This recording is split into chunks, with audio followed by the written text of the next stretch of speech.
Carros é uma franquia muito interessante para canais como o nosso. Claro, não é uma série tipo Gravity Falls, onde há mistérios ocultos a cada 2 pixels, mas é um mundo tão estranho e interessante que sempre voltamos para ele.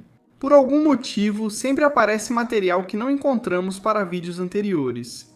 É por isso que nessa pseudo-sequência dos nossos vídeos anteriores explorando o funcionamento desse mundo, voltamos com 3 mistérios misteriosos que não tínhamos conseguido abordar em anos anteriores. E vamos explorar até o canto mais obscuro e desmonetizável da história desse universo alternativo motorizado.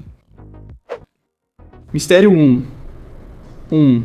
Mate, você é um canibal?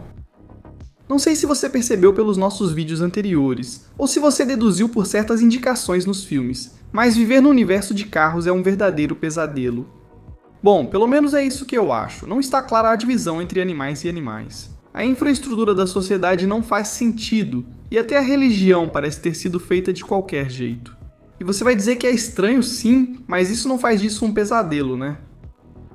Sim, só me dá um momento e eu te traumatizo. No primeiro filme, Marty vive em um ferro velho de carros. Um lugar decorado com rodas, escapamentos, um ou outro chassi, e bom, você sabe, coisas que não pareceriam estranhas em uma oficina normal. Mas então, qual seria o trabalho de um desmanchador neste universo?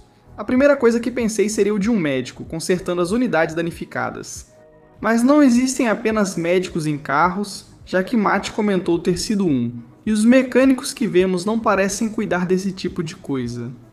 Pensando bem, parece mais lógico assumir que os médicos cuidam dos aspectos biológicos dos carros, enquanto os engenheiros ficam responsáveis pelos aspectos mecânicos.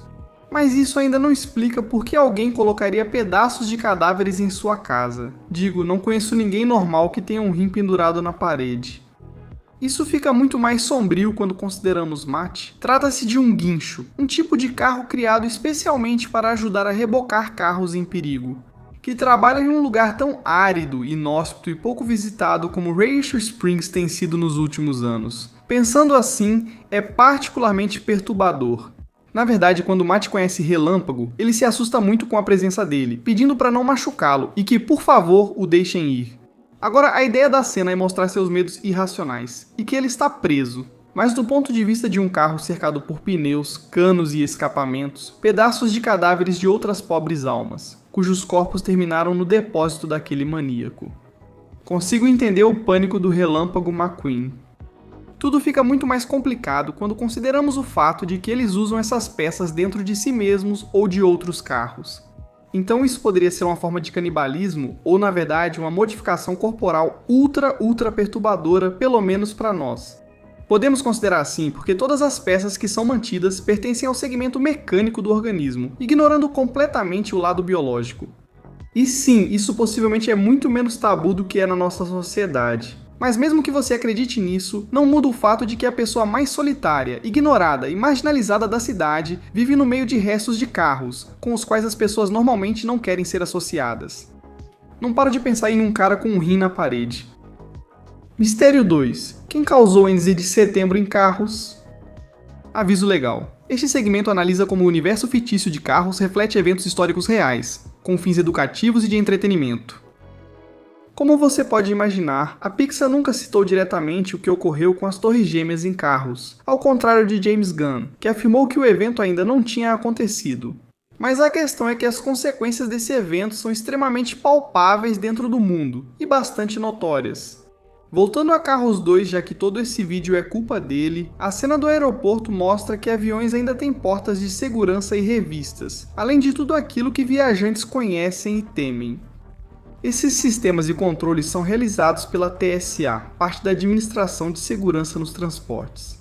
São medidas um tanto extremas que foram adicionadas para evitar que, justamente, aconteça outro incidente como o de 11 de setembro, por isso, os níveis atuais de segurança nos aeroportos são consequência direta desse ataque.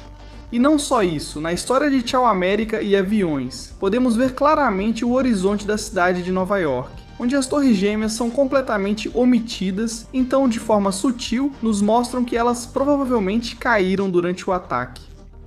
Então já concordamos que realmente aconteceu, mas agora precisamos levantar uma ideia um pouco estranha. Os envolvidos, quem foram?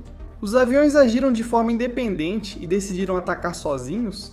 Ou foram carros que sequestraram os aviões conscientes, antes de colidi-los? Bem, agora que penso nisso, devido a todas aquelas medidas de segurança que vemos em Carros 2, os sequestradores responsáveis pelo ataque devem ter existido, pois esses sensores têm a finalidade de descobrir qualquer tipo de alteração nos veículos ou armas dentro dos passageiros. Tudo indica que uma equipe de carros sequestrou um dos aviões de passageiros. Mas esses aviões não têm apenas passageiros, eles também têm vida, o que nos leva à pergunta de 1 milhão. Como convenceram um avião com consciência a se chocar diretamente contra um prédio? E podemos descartar que fosse um avião maligno que fazia parte do plano pela própria existência da TSA, já que eles teriam outras medidas de segurança direcionadas aos próprios aviões e não aos carros. Mas então, o que aconteceu? Se analisarmos as informações que temos disponíveis sobre o caso no mundo real, encontraremos um detalhe interessante. Os criminosos mentiram para todos os passageiros, dizendo que supostamente havia uma bomba dentro do avião, e jurando que estavam apenas dando a volta para retornar ao aeroporto, onde negociariam com a polícia, o que mantinha as pessoas relativamente calmas até o seu trágico final. Infelizmente, essa não é a única prova para confirmar que os aviões foram convencidos, sob engano, a realizar esses atos, pois podemos encontrar outra pista ao observar os prédios que ainda existem. Sim, isso significa que precisamos entrar em uma pequena aula de história sobre a tragédia para que todos estejam na mesma página, e esclarecer o fato de que os dois aviões que colidiram com as Torres Gêmeas não foram os únicos sequestrados. Oficialmente são reconhecidas 4 aeronaves, o voo 11 e o voo 175 que atingiram a Torre Norte e a Torre Sul, respectivamente. Também temos o voo 77 que colidiu com o Pentágono. E por último, o voo 93 que, segundo rumores, tinha como destino atingir a Casa Branca. Mas caiu em um campo em Shanksville, depois que os passageiros lutaram contra os sequestradores, conseguindo tirá-lo do curso. Levando em conta que sabemos que a Casa Branca continua intacta neste mundo, devemos considerar o fato de que, da mesma forma, o voo 93 foi sequestrado e caiu antes de chegar ao seu destino. No mundo real, a única razão pela qual aconteceu esse motim milagroso foi porque o voo 93 atrasou 42 minutos, o que permitiu que todos os passageiros soubessem dos impactos nas torres antes de decolar. Então, o mais provável é que no mundo de carros, quando todos souberam dos ataques após o atraso do voo, foi o próprio avião que decidiu se jogar contra o chão ao descobrir que havia sido sequestrado, novamente refletindo o que aconteceu tragicamente na nossa realidade. Então, diferente de toda a discussão que vimos online sobre esses assuntos, parece que não foram os aviões. Há provas mais do que suficientes nos filmes para mostrar que foram os carros que coagiram e sequestraram esses aviões. E de quebra, nos confirmam a existência de elementos como o extremismo religioso, as religiões abraâmicas e as guerras e conflitos que aconteceram como consequência desse evento horrível. Mas ainda não terminamos. Mistério 3. O bigodudo fascista que não deve ser nomeado existiu, e eu tenho provas. Aviso novamente, a análise sobre o universo de carros reflete um dos períodos mais sombrios da história humana, então será um pouco pesado. A análise é sobre um mundo fictício, não uma glorificação de nenhuma ideologia. Sim, eu sei, é um título excelente, embora muito arriscado, e olha que eu já estou me arriscando muito só com o mistério anterior, mas deixa eu dizer isso alto e claro. Não há como Carlo Hitler não ter existido neste mundo. Começando pela conexão mais fraca de tudo isso, temos o personagem do Professor Sondap, um cientista maligno, claramente alemão, desde o sotaque até o nome, que é obcecado por modificações, tortura, armas experimentais e por aí vai. Acredite ou não, esse arquétipo de personagem de cientista maligno, mas alemão, tem um título sendo conhecido como Herr Doktor, uma representação do Doutor Maligno com essas características, que é enormemente inspirado pelo criminoso Mengele do Partido Nazista. Mas embora para mim isso soe como uma evidência interessante, para você pode soar como uma simples referência. Então, se isso não te parece uma ideia suficientemente sólida de que, bem, existiram cientistas desse tipo neste mundo, temos pelo menos 2 veículos que estiveram diretamente envolvidos em um conflito armado anteriormente. Que, embora não seja mencionado pelo nome, é óbvio que se trata da Segunda Guerra Mundial. Esses 2 veículos são Sargento e Capitão Skipper. No caso do Sargento, tudo é mais claro, pois ele se baseia nos jeeps do exército tipo Willy, mostrando em aviões que era um general bem condecorado e patriota. Agora, enquanto com ele temos que deduzir sua participação na guerra pelo que acabamos de mencionar, é justamente com Skipper Riley que vemos verdadeiros flashbacks dessa guerra. baseado em um Vought F-4U Corsair avião usado na Segunda Guerra Mundial. Do mundo real, é mencionado que foi utilizado para patrulhar o canal Glendale, com um grupo de novatos. Área que, embora não exista em nosso mundo, é uma paródia de Guadalcanal, um ponto estratégico durante a guerra. Na verdade, nesse flashback também nos mostram navios de guerra, os quais confirmam que uma guerra nesse universo é travada com artilharia pesada, balas, óleo e morte. E de quebra, tem a implicação de que acontecimentos como Pearl Harbor são ainda mais perturbadores, ao considerar que os aviões suicidas japoneses tinham como alvo matar um navio vivo, partindo-o ao meio enquanto ele se afogava. Ideia incrivelmente sombria para uma saga infantil de carrinhos. Isso sugere que, por exemplo, o avião que lançou bombas sobre o Japão poderia ter transtorno de estresse pós-traumático até hoje por seus crimes de guerra. E quando lembramos do uso dos trens para os desígnios genocidas da Alemanha nazista, bem, tudo fica muito pesado e sombrio de repente.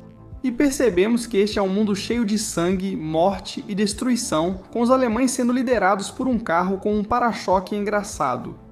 Mistério extra, uma realidade alternativa. Este é mais um mistério que achei interessante o suficiente para abordar, mas é tão curto que vamos considerar mais como uma curiosidade, ou algo que depois vamos cortar para fazer um short. No início do filme, fica muito claro para nós que Relâmpago McQueen é um corredor novato, ousado e que ignorava todos os perigos. Ele decide evitar entrar nos boxes para ganhar vantagem, recusando uma troca de pneus, algo que no final acabaria lhe custando a corrida. Esse é o evento que desencadeia completamente a trama que acaba colocando ele em Radiator Springs. E com isso começa a franquia que conhecemos. Mas e se ele tivesse se humilhado um pouco e feito a troca? Este é um antigo comercial da AT&T de 2006 que mostra uma entrevista curta com McQueen, reutilizando a cena do início do filme, com clipes, fundos e até mesmo a equipe de manutenção que ele perde depois daquela corrida em particular. Parece que se trata de um universo alternativo onde McQueen realmente trocou seus pneus e não perdeu a corrida. Ou bem, é isso que eu suponho. É um vislumbre de um mundo em que ele jamais aprende as lições que a vida quer lhe ensinar, mas sim permanece com aquelas atitudes tóxicas. Sendo honesto, tenho muita curiosidade sobre como seria esse universo sem a queda do Relâmpago McQueen. Talvez sua vida de corredor tivesse sido interessante. Ou talvez ele só teria morrido pouco depois, vítima dos eventos de Carros 2 e sem ser salvo por Matt e seus amigos, já que nunca os conheceu. Talvez ele tenha se divertido porque se inscreveu no Luiar. Nunca saberemos. Espero que tenha gostado do vídeo. Deixe o like se gostou. Inscreva-se para mais vídeos como este e mais mistérios misteriosos. E nos vemos no próximo vídeo. Tchau.